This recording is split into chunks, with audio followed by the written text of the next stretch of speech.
el efecto indirecto de esos 6.000 puestos, que son como 48.000 puestos de trabajo en todo el Perú. Vamos a ir con ella más adelante y estamos ya en comunicación con el señor Raúl Jacob, presidente de la Sociedad de Minería, Petróleo y Energía. ¿Cómo está, señor Jacob? Bienvenido a Exitosa. ¿Cómo está? Buenos días, señor Verde. Un gusto saludarlo y por su intermedio a su amable audiencia. Yo estaba haciendo básicamente una reflexión respecto a lo que significa la minería en el país. Y creo que aunque suene primarioso preguntarlo, es con justa razón hacerlo, ¿no es cierto? Porque muchos se preguntarán, pero a nosotros, ¿qué nos importa la minería? Sobre todo porque además hay muchas personas que están lejos justamente de las áreas de influencia donde se maneja la minería en el Perú. Yo he sostenido que la minería es una actividad importantísima porque genera ingresos importantes para el país, contribuye casi con el 13.5% del Producto Bruto Interno, pero hay algo que es fundamental y que creo que no lo estamos viendo, ¿no es cierto? Porque genera empleo, genera estabilidad para muchas familias y nadie está hablando al respecto, que es el lado social, ¿no es cierto? Entonces yo sí quisiera que usted nos haga un esbozo respecto a cómo está la minería en el Perú en estos momentos para luego ya pasar al tema que está en este momento en desarrollo, ¿no es cierto? Que ha generado toda una controversia. Sí, bueno, se agrega además a la información que usted manifestaba sobre la participación en el Producto Bruto, o sea, en la producción nacional, que nosotros tenemos registrado es 9% del total. El hecho de que participen más de 20% de la recaudación de impuestos del Estado y en más de 60% de las divisas que produce el país.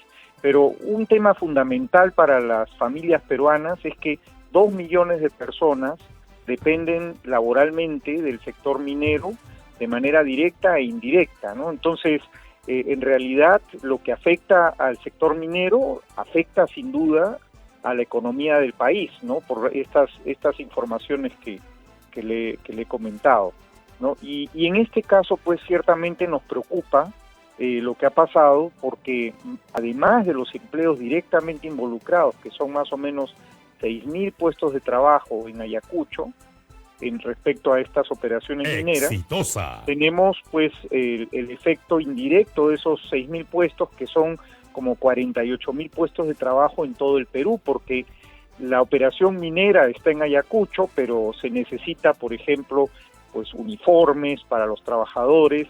Estos además deben de recibir alimentos, hay un cuidado a su salud, transporte, y además de todos estos servicios y bienes, pues hay empresas que se dedican a producir los materiales que se consumen en las minas, son taladros, son bombas de agua, uniformes, materiales de protección de seguridad, en fin, una gran cantidad de elementos que son utilizados en la operación minera, ¿no? Entonces, hay una gran preocupación porque además se ha mencionado en el evento que hubo en Ayacucho, la primera ministra indicó que esto era un plan piloto para luego pasar a ampliarlo a todo el Perú, ¿no? Y eso sí, además del punto específico de estas operaciones mineras, pues afecta a toda la economía y con los montos y los valores que he comentado, ¿no? 2 millones de puestos de trabajo que dependen de la... Claro, lo que ustedes entienden es que las palabras de la señora Mirta Vázquez se pueden interpretar de diferentes maneras y esto podría ser contraproducente para el sector minero. Por ese lado yo también estoy básicamente analizando el tema. Más temprano lo comentaba luego de leer algunas informaciones respecto a esto, ¿no? Que existe además todo un procedimiento, que existe todo un marco jurídico respecto al tema de las concesiones, que eso es que se tiene que respetar. Y creo que si algo ha dicho este gobierno es que lo va a hacer, ¿no? Entonces lo que genera una contradicción es lo que dice la señora Mirta Vázquez, que esto se va a hacer en el corto plazo, ¿no es cierto? Con lo cual ahí tú podrías decirle a la señora Mirta Vázquez, a ver, un momento, ¿no es cierto? Esto no es tanto así, esto tiene que tener un desarrollo, tiene que tener un análisis, si bien eso se tiene que conversar, esto no es tan sencillo como mañana te paro la mira, mañana la desaparezco y ya está, ¿no? O sea, se tiene obviamente que cumplir con el procedimiento. Ahora, yo sé perfectamente que estos plazos, ¿no es cierto?, para cierre de minas son proyecciones que se van dando dependiendo de cómo se vayan dando las inversiones y la necesidad de seguir explotando, por ejemplo, el yacimiento, ¿no? Entonces, reviso el acta del acuerdo y en uno de los acápites que creo nadie está mencionando dice claramente que se forma una comisión, ¿no es cierto? Que es el punto número 2, si no me equivoco, ¿no? O el 1, perdón. Queda constituida la Comisión Ejecutiva de Negociación de los plazos y términos de retiro y cierre de los 4 unidades mineras de las cabeceras de Cuenca con el liderazgo de la Presidencia del Consejo de Ministros. Lo que yo estoy advirtiendo aquí es que una cosa es lo que dice la señora Mirta Vázquez y otra es justamente lo que dice este papel. Entiendo yo que cuando se crea una comisión de análisis, de conversaciones, para justamente encontrar algún tipo de acuerdo, o ahí hay una equivocación de mi parte. En realidad, lo que ocurre acá es que hay una injerencia, digamos, de un funcionario público que no tiene esas potestades dentro de su posición, ¿no? Que es el caso de la primera ministra. O sea, el sector minero energético en general tiene un orden legal y una serie de reglamentos que se cumplen de manera muy estricta. Entre ellos, y esto es algo prudente, las compañías deben de presentar un plan de cierre de las operaciones en función al horizonte de tiempo que tienen por delante. Entonces, lo que ocurre es lo siguiente: las operaciones mineras en algunos casos pueden dar un horizonte, un plan de trabajo de largo plazo. Por ejemplo, las minas grandes como Antamina, Cuajone o Cerro Verde son minas que pueden tener un horizonte de décadas. Pero las minas ya no tan amplias, tan grandes, tienen muchas veces de 3 a 5 años por delante, porque es muy costoso para ellas explorar y encontrar nuevos recursos. Entonces, lo que se hace es se explora y se tiene, por ejemplo, 5 años. Estamos conversando con Raúl Jacob, presidente de la Sociedad de Minería, Petróleo y Energía, que creo que tienen mucho que decir respecto a esta situación. Están muy preocupados, sobre todo por lo que ha dicho la presidenta del Consejo de Ministros, y reiteran que ella es una funcionaria que pues, no tiene nada que ver en realidad en este tema, porque claro, existe una ley que creo que es también medular, ¿no es cierto?, que es la ley 28090, donde se dice claramente que el cierre de una mina en el Perú no pasa por un acto unilateral, sino es esto que tiene que conversarse, ¿no es cierto?, que no solamente es un tema que le toca al gobierno directamente, sino a todos los que convergen en esta situación. Y entonces el señor Jacob nos está explicando cuál era el procedimiento, ¿no es cierto?, sobre todo el tema de proyectar, por ejemplo, un cierre de mina, que es ahí donde nos hemos quedado. Sí, muchas gracias, señor Verde. En este caso, lo que estaba explicando es que una operación minera tiene, digamos, un plan de trabajo hacia adelante que depende de cuánto mineral tenga para procesar. Pero en las minas subterráneas, que es el caso de estas minas de Ayacucho, esos recursos cuesta bastante dinero el generarlos, y entonces se genera exploración minera para ir poco a poco, digamos, consumiendo el stock o el mineral que hay presente, ¿no? Entonces, se hace un plan, y este plan, que es algo prudente, debe de considerar, ok, si no hay más mineral que lo que ya tienes ahora, tienes que hacer un plan para cerrar la operación al final, y tienes además que dar garantías económicas al Estado peruano para cumplir con ese plan. Entonces, las empresas mineras hacen eso de acuerdo a sus recursos, pero en realidad en muchos casos todavía hay más mineral. Lo que pasa es que no se ha podido certificar que ya está disponible, ¿no? Entonces, se sabe que se va a seguir adelante. Hay un caso emblemático en el Perú, que es la mina de Julcani. Julcani ha operado por un poco más de 70 años sin tener más de 2 o 3 años de reservas. Entonces, lo que ha hecho es todos los años o cada cierto tiempo actualiza su plan de cierre en función a justamente la disponibilidad de recursos. Uh-huh. Y hay otros casos en el Perú de este tipo, ¿no? Lo que ocurre es que esto es algo muy técnico que normalmente se maneja a nivel del Ministerio de Energía, claro, y Minas, y en algunos casos con el SENACE o el Ministerio del Ambiente en otros momentos, pero no a través del primer ministro, y menos en una comisión en la cual que tiene un carácter más político, sino más bien los propios funcionarios del Estado son los que entregan, digamos, la información, y si se cumplen los requisitos técnicos, si se cumplen los requisitos ambientales, que son bastante exigentes, la compañía se le da la aprobación para seguir adelante. Ese es un buen punto y creo que va en la línea de lo que yo señalaba, ¿no es cierto? Un aspecto es el aspecto político y otro es el aspecto técnico, del cual usted estaba haciendo básicamente un resumen muy puntual. Ahora, ¿qué tanto van a participar ustedes justamente de este aspecto político? Porque se está conformando una comisión para analizar el tema. ¿Qué tanto sería correcto, ¿no es cierto?, entrar a este nivel? En realidad, para nosotros lo apropiado es que esto se maneje como corresponde, que es una discusión de tipo técnico. Claro, pero yo lo que le pregunto es que esto ya se está dando, ¿no es cierto? Tanto así que decía yo y contaba lo que había dicho el viceministro de Energía y Minas, el señor Jorge Chávez, que ya se estaban cursando las cartas a los representantes de estas minas, que son 3 empresas, ¿no es cierto?, para que ya empiecen a dialogar lo más rápido posible. Así es, sí, eso lo vemos nosotros de manera muy positiva, porque es lo que corresponde, claro. O sea, el diálogo técnico sobre esto, y si alguna de ellas considera que ya llegó al punto en el cual va a cerrar una operación, pues tiene un camino que seguir. Entendemos nosotros que no es el caso, claramente de las empresas, de 2 de las 3 empresas, en otra todavía no está tan claro cuál es el derrotero a seguir, pero en todo caso es un tema técnico que no debió de ser escalado de manera política, y menos considerar que esa forma de manejar esta situación corresponde a una situación de tipo más bien político, ¿no? Sino más bien esto es, como digo, un tema técnico que debe ser manejado en las instancias que corresponden. Eso significa entonces que hay esta idea de ir a la cita del gobierno, a lo que no se niegan, imagino. No, en absoluto. El sector empresarial y el sector minero en particular siempre está dispuesto a dialogar. Eso lo hemos manifestado nosotros y los representantes de las compañías afectadas en esto de Ayacucho.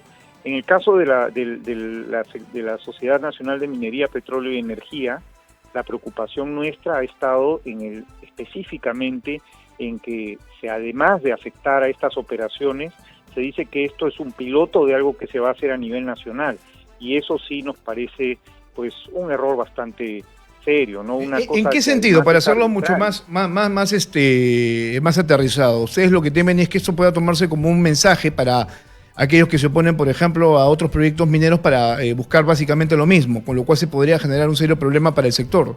Bueno, para el país en realidad, ¿no es cierto? En realidad lo que vemos con preocupación es que se está oficializando el uso de la violencia en muchos casos, como lo que ocurrió en Ayacucho, para los reclamos o los conflictos sociales, ¿no? Y no es la forma es a través del diálogo y de la solución a través de medidas adecuadas de los conflictos que pueden existir.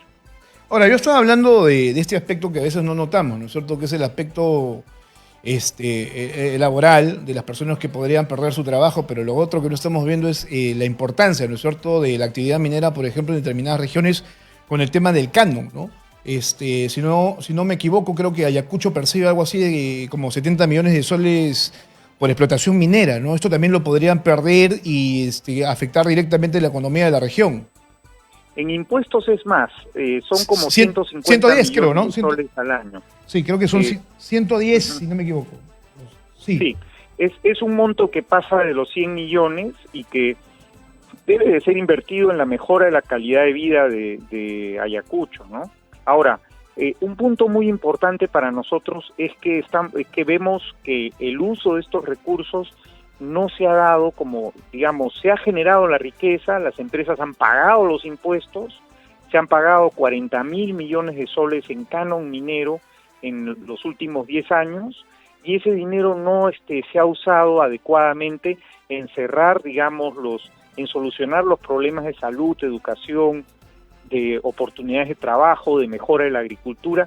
¿Qué es lo que se debería hacer con estos fondos, ¿no? Sino más bien...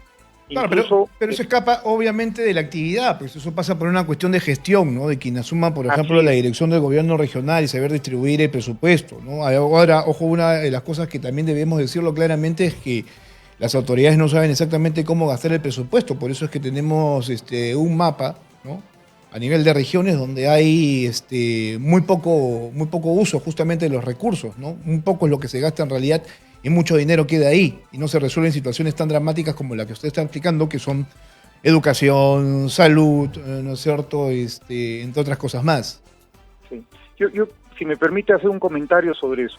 En realidad la preocupación nuestra es la siguiente. Nosotros vemos que el sector minero genera los recursos, paga sus impuestos y eso debería de ayudar a mejorar la calidad de vida de las regiones donde operamos, porque una parte, la mitad del impuesto a la renta, va como canon minero, otra parte va como regalía, y son montos muy importantes que no acaban cerrando, digamos, solucionando estos problemas, y de ahí el malestar de las personas, que es absolutamente lógico, ¿no? El hombre de a pie dice, oye, no tengo agua, no tengo un buen colegio, no tengo una buena posta, y sin embargo sé que las mineras han ganado dinero y han pagado impuestos. Entonces, ahí viene un malestar de la población que en parte explica pues la efervescencia social, ¿no? Hay una preocupación de muchas personas real, y eso para nosotros también es importante, ¿no? Claro, ahora hay que reconocer también que en algún momento la minería no ha hecho las cosas bien, ¿no? O sea, han habido problemas, por ejemplo, de afectación directa al medio ambiente, con lo cual las comunidades pues han actuado de manera coherente con lo que ellos estaban buscando, defendiendo sus principales actividades para vivir, ¿no? Como es el tema de la agricultura, por ejemplo, ¿no? Pero esto ha ido cambiando conforme han pasado los años y creo que ahora la minería es mucho más responsable en ese aspecto.